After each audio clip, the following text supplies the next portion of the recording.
ఈ ప్రపంచంలో ఎవరైనా ఇట్లా అంటారా అన్న? నేను మందులు అమ్ముకున్నంత మాత్రాన మందులోడు ఆయన న్యాయమా?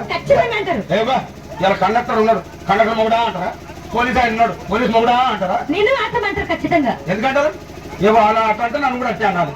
కానీ దండ ఒక మాత్రం అదే ఏ మాట చెప్పు. మాట మాట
ఒక్కసారి భూతానికి కోపం వచ్చి, భూకంపాలు వచ్చి, సునామీలు వచ్చి, భూమంతా బద్దలైపోయినా కూడా నా గుడిసెలో ఉన్న ఒక ఈకెలు కూడా అందుకే నీ మేడలు మిద్దెలు అపార్ట్మెంట్లు కాంప్లెక్స్ ఐమాక్స్ డూప్లెక్స్ టీప్లెక్స్ అందించి నా గుడిసెలు పెట్టి. కానీ ఆ మాట మాత్రం మాట ఆ మాటనే మాట మాట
మరంతే ఎంతమంది ప్రేమించుకున్నా ఏం చేసుకున్నా కొట్టాడుకున్నా